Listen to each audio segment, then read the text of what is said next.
नमस्कार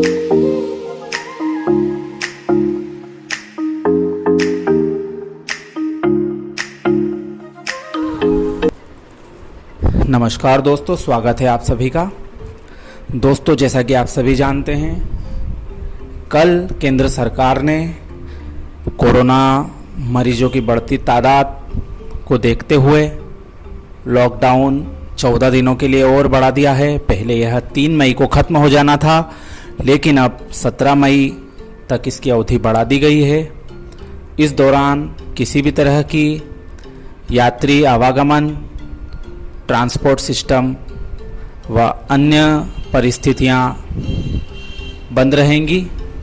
लेकिन इस बीच एक बड़ी राहत केंद्र सरकार ने विभिन्न राज्यों में फंसे हुए प्रवासी मजदूरों, छात्रों तथा पर्यटकों को दी है। उन लोगों के लिए केंद्र सरकार द्वारा ट्रेनें चलाने का आश्वासन व प्रावधान किया है।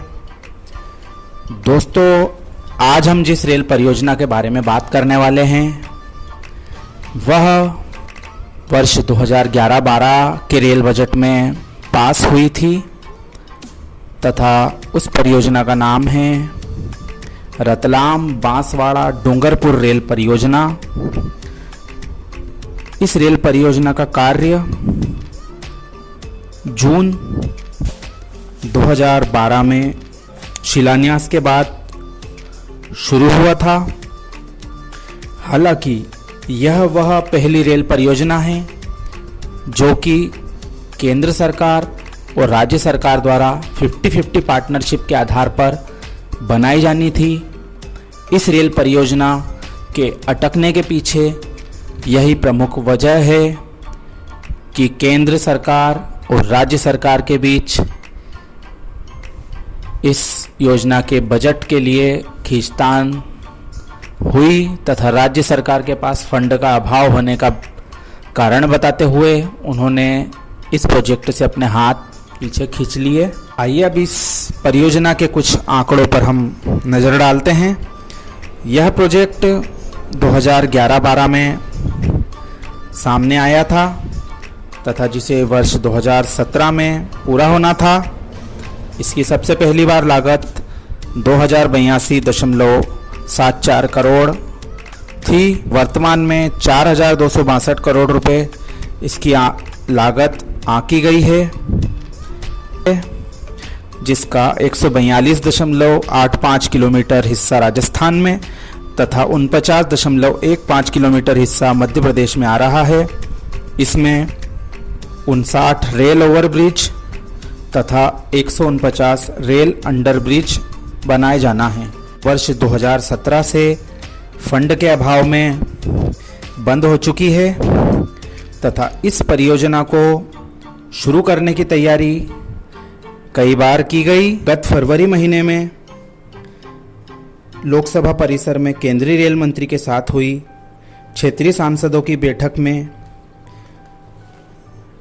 डूंगरपुर बांसवाड़ा के सांसद श्री कनकमल जी कटारा ने रेल मंत्री जी के सामने रखे तथा उन्होंने कहा कि इस परियोजना के लिए यदि राजस्थान सरकार पैसा उपलब्ध नहीं करा रही है तो केंद्र सरकार को आदिवासियों के लिए जीवन रेखा साबित होने वाली इस परियोजना के लिए पूरा खर्च वहन करने के लिए किसी प्रकार का संकोच नहीं करना चाहिए।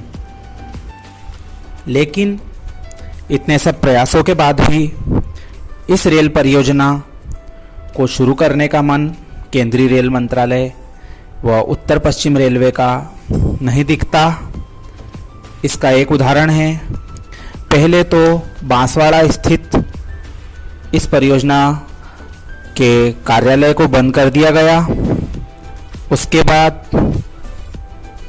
2019 के अंत में रतलाम स्थित उप मुख्य अभियंता कार्यालय निर्माण को बंद करने का आदेश दे दिया है तथा इस प्रोजेक्ट के सारे दस्तावेज यहाँ के सारे कर्मचारियों से डूंगरपुर भेजे जा रहे हैं। वर्तमान में अर्थवर्क तथा पुल पुलियाओं के निर्माण सहित इस योजना पर 185 करोड़ रुपए खर्च हो चुके हैं। यह लाइन दिल्ली मुंबई मुख्य रेलवे लाइन के मोरवानी स्टेशन के पास से डूंगरपुर के लिए निकलना है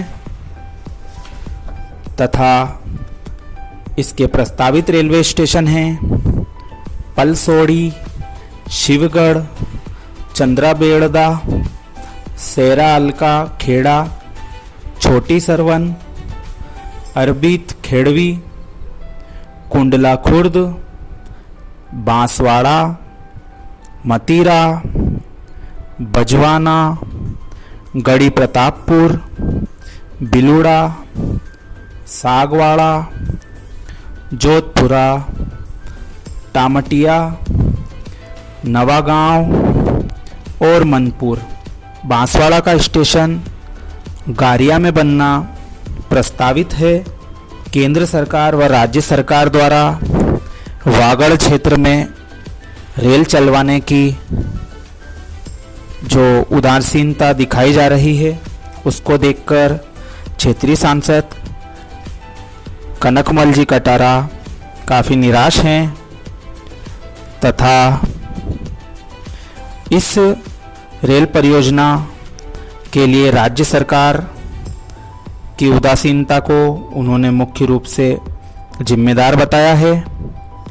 उन्होंने कहा कि मैं 5 बार रेल मंत्री जी से मिला, 2 बार सदन में मुद्दा उठाया, केंद्र सरकार ने प्रोजेक्ट बंद नहीं किया, लेकिन राज्य सरकार की मंशा नहीं है कि वर्ष 2011-12 में जो MOU तय हुआ था उसके मुताबिक 50% खर्चा दे।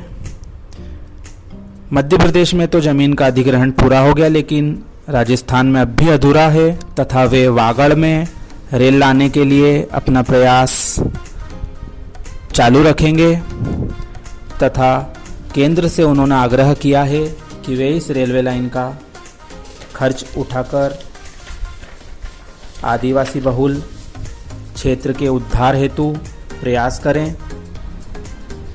समय समय पर इस परियोजना के भूमि अधिग्रहण तथा मुआवजा के बांटने से संबंधित विवाद भी सामने आए। अभी भी मध्य प्रदेश में फरवरी माह में 18 करोड़ रुपए का मुआवजा बंटना बाकी था। वहीं मध्य प्रदेश के हिस्से की 49 किलोमीटर में 175.56 हेक्टेयर ज़मीन रेलवे गुड़बेली, फतेहपुरिया, पाटड़ी सहित सेलाना व शिवगढ़ के आसपास अधिग्रहित कर चुका है। यहाँ पर अर्थवर्क वर्ष 2017 के बाद से ही रुका हुआ है। राजस्थान सरकार से कुल 38 करोड़ रुपए की जगह अभी तक 20 करोड़ रुपए ही मिल पाए हैं तथा तब से ही यह परियोजना अटकी पड़ी है।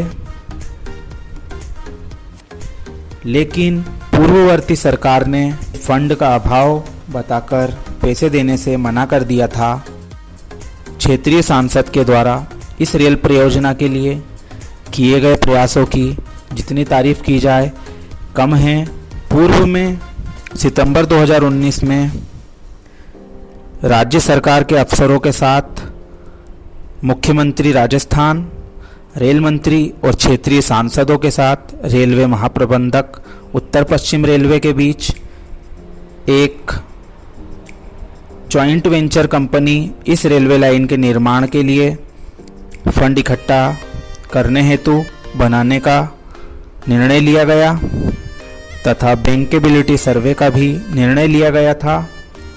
लेकिन काफ़ी समय से यह सर्वे नहीं हुआ था तथा कोई दूसरे विकल्प भी सामने नहीं आए थे, इसलिए रेल परियोजना